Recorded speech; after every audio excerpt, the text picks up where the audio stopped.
Fala galera que já é inscrita no Pautas e Táticas ou que vai se inscrever assim que o vídeo acabar. Eu já falei muito aqui sobre a evolução tática que o futebol mundial sofreu e que o futebol brasileiro não poderia se dar ao luxo de ficar de fora. Mas eu entendo completamente a saudade de quem viveu os anos 90 sobre a quantidade de grandes jogadores que tínhamos no nosso país. No vídeo de hoje, eu montei aqui 3 seleções brasileiras fortíssimas só de jogadores dos anos 90 e ainda vai ficar muita gente boa de fora. Antes de mais nada, eu quero deixar claro que a ordem que eu apresentar os times que eu montei não significa que um deles é necessariamente melhor que o outro, ou que um é o time titular, o outro é reserva, o outro seria ali um terceiro escalão. Não, o exercício aqui é mostrar como tínhamos grandes jogadores ao longo da década de 90, a ponto de dar para montar mais de uma grande seleção brasileira, beleza? Então, essa primeira seleção que eu vou apresentar, eu reproduzi o time que o Parreira iniciou a campanha da Copa do Mundo de 94, que foi o Mundial que ganhamos dentro desse período.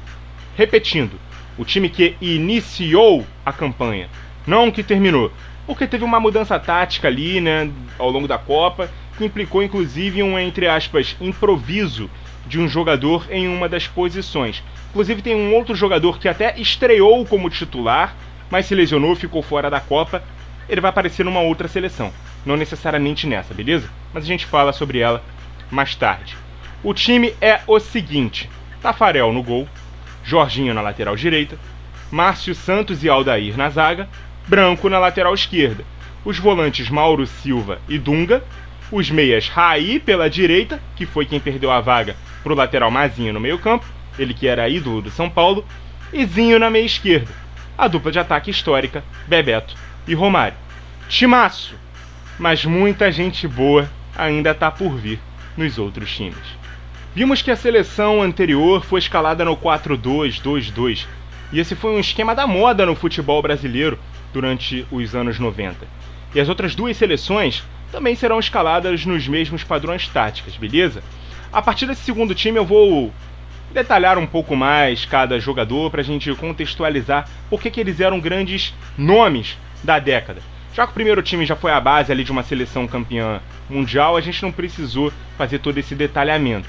A partir de agora, talvez você mais jovem não conheça alguns dos personagens que a gente vai apresentar aqui, mas eu vou falar um pouquinho, prometo ser breve, sobre cada um deles, beleza? Então no gol, Carlos Germano, reserva do Tafarel na Copa de 98 e ídolo campeão da Libertadores no mesmo ano pelo Vasco. Na lateral direita, Cafu, que começou a carreira como ponta no São Paulo, foi reserva do Jorginho em 94 e titular em 98, fora ter sido capitão do Penta em 2002. Mas nosso recorte aqui é anos 90, beleza? Na zaga, Mauro Galvão, mais um campeão de Liberta pelo Vasco e que também ganhou muitos títulos pelo Grêmio. Jogou a Copa do Mundo de 90 como titular. O outro zagueiro é Júnior Baiano, titular da Copa de 98 e que jogou por Flamengo, Palmeiras e Vasco no período. Na lateral esquerda, Roberto Carlos, que dispensa apresentações. Jogou nos anos 90 por Palmeiras, Internacional e Real Madrid e também foi titular em 98. Assim como o volante César Sampaio, grande ídolo do Palmeiras e que também esteve no futebol japonês. Ao lado dele, Alemão, volante titular nas Copas de 86 e 90. Jogou no Botafogo nos anos 80 e teve passagem notável por Nápoles e São Paulo nos anos 90. Na armação, Palinha, campeoníssimo pelo tricolor paulista na era de ouro do clube, inclusive com 2 Libertadores e 2 Mundiais. Esteve cotado para jogar a Copa de 94, mas não foi convocado.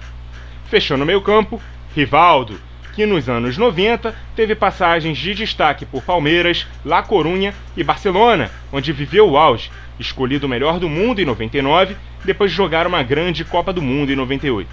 E no ataque, uma dupla titular em 2 Copas, 86 e 90. Careca, ídolo do Napoli, chegou a formar uma dupla histórica com Maradona no período, e também teve muito destaque com o São Paulo antes disso. E Miller, que também fez parte da era de ouro no São Paulo, e além de 2 Copas, formou dupla com Careca, também foi reserva da campanha do título de 94. Tá bom pra você?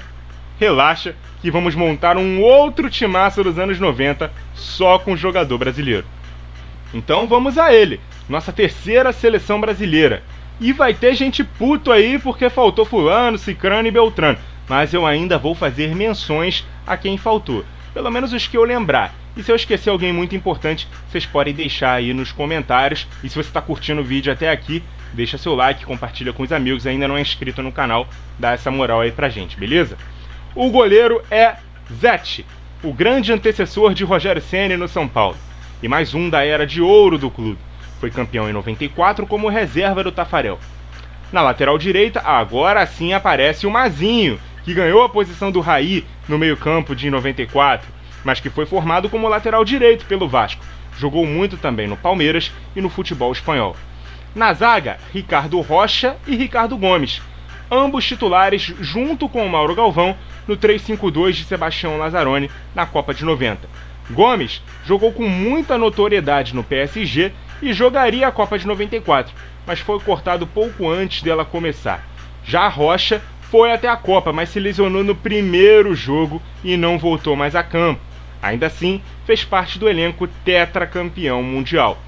Poucos se lembram, mas ele jogou por 2 anos no Real Madrid, mas seus grandes períodos foram no São Paulo e no Vasco. Na lateral esquerda, outro que depois de um tempo virou meia, Felipe, que depois ficou conhecido como Felipe Maestro, também campeão da Libertadores pelo Vasco em 98. Não chegou a jogar a Copa do Mundo pela seleção. Os volantes, Amaral, de Palmeiras, Parma, Benfica, Corinthians, Vasco. Pela seleção jogou apenas a Olimpíada de 96 e foi medalha de bronze, mas era um exímio marcador dos anos 90. E Vampeta, revelado no Vitória, muito ídolo do Corinthians, campeão mundial em 2000 pelo clube e reserva da campanha da Copa do Mundo de 2002. Poderia ter feito parte do time vice-campeão em 98 também. E para quem conhece Amaral e Vampeta só pelas resenhas pós-carreira, dá uma olhadinha nos vídeos dos dois aí, porque eram dois monstros da posição de volante. Na armação, Marcelinho Carioca, outro dos maiores ídolos do Corinthians, campeoníssimo pelo clube, exímio cobrador de faltas e que também não fez parte de grandes ciclos da seleção.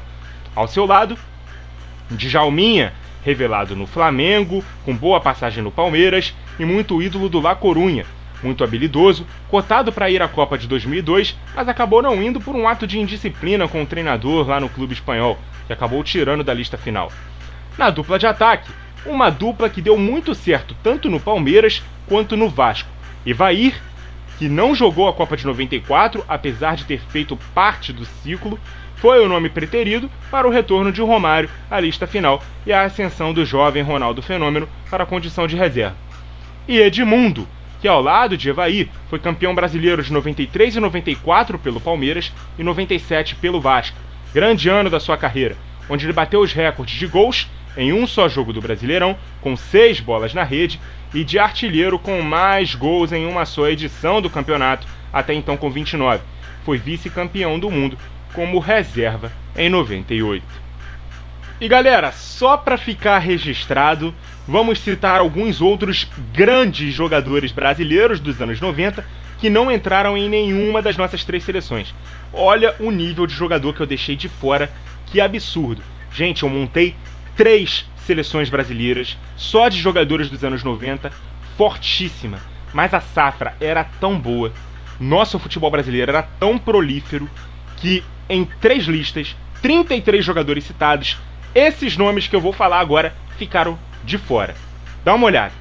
Goleiros: Marcos, Rogério Ceni e Dida, que foram os goleiros da Copa de 2002 e que, apesar de terem começado a carreira nos anos 90, foram mais notáveis nos anos 2000. Além de Veloso, grande goleiro do Palmeiras entre 88 e 99, mais um que não chegou a jogar Copa do Mundo. Zagueiros: Moser, que era um zagueiro que viveu seu auge mais nos anos 80, naquele grande Flamengo, mas foi titular da Copa de 90, por exemplo, e a dupla campeã brasileira pelo Botafogo em 95, Wilson Gotardo e Gonçalves. Gotardo só jogou 5 partidas pela seleção. Gonçalves foi pelo menos reserva em 98. Os meias, Ramon Menezes e Pedrinho, ambos do Super Vasco, assim como Juninho Pernambucano, que viveu seu auge nos anos 2000 no Lyon, mas que é outro grande nome da década. Mesma pegada do Alex, que começou a carreira em 95 no Coritiba e foi muito campeão pelo Palmeiras entre 97 e 2000. Ronaldinho Gaúcho, que começou a carreira em 98 pelo Grêmio, finalzinho ali da década. Estreou pela seleção no ano seguinte, mas também é outro grande nome da década de 2000. Além deles, podemos citar Juninho Paulista, um dos maiores nomes da história da Premier League pelo Middlesbrough e que foi campeão mundial em 2002 como reserva. Zé Roberto, que começou a carreira como lateral esquerdo na Portuguesa, jogou as Copas de 98 nessa condição e também em 2006 como meio-campista titular, improvisado como volante. Se notabilizou na carreira jogando aberto como um winger. Ricardinho, campeão brasileiro em 98 e 99 pelo Corinthians, campeão em 2002 como reserva da seleção e também jogou a Copa de 2006. Sérgio Manuel, campeão brasileiro pelo Botafogo em 95 e craque Neto, campeão brasileiro de 90 pelo Corinthians como grande nome da campanha. Centroavantes, esse aqui me doeu não colocar em nenhuma seleção, tá? Porque ele tinha totais condições de estar. Ronaldo, ele mesmo, o jovem Ronaldo, que começou a carreira em 93 pelo Cruzeiro, reserva na Copa de 94, muito jovem, foi para o PSV, jogou pelo Barcelona e Inter de Milão. Durante a década foi 2 vezes melhor do mundo em 96 e 97, vice-campeão do mundo de 98, mas que eu considero também um jogador mais da década de 2000. Eu, por exemplo, vi mais futebol nos anos 2000 e considero o Ronaldo um jogador da minha década, não da década de 90. Ele que foi o principal nome, inclusive, na Copa de 2002. Inclusive, é só por isso, tá? Por ele ser um jogador mais da década de 2000, na minha opinião, que ele não entrou em nenhum dos 3 times, mas poderia tranquilamente ir no lugar de qualquer jogador, beleza? Túlio Maravilha, principal nome da campanha do título do Brasileirão de 95 pelo Botafogo. Luizão, de tantos clubes, mas campeoníssimo principalmente no Palmeiras, no Vasco e no Corinthians, reserva da campanha da Copa do Mundo de 2002. Jardel, campeão da América pelo Grêmio e muito ídolo também do Porto, um dos maiores cabeceadores da história do futebol. Não teve uma grande carreira pela seleção, né? Viola, reserva do título de 94, campeão de títulos importantes por Corinthians e Vasco. E Dodô, o artilheiro dos gols bonitos nos anos 90, atuou por Fluminense, São Paulo e Santos. Nos anos 2000, foi o primeiro grande ídolo que eu tive como torcedor do Botafogo.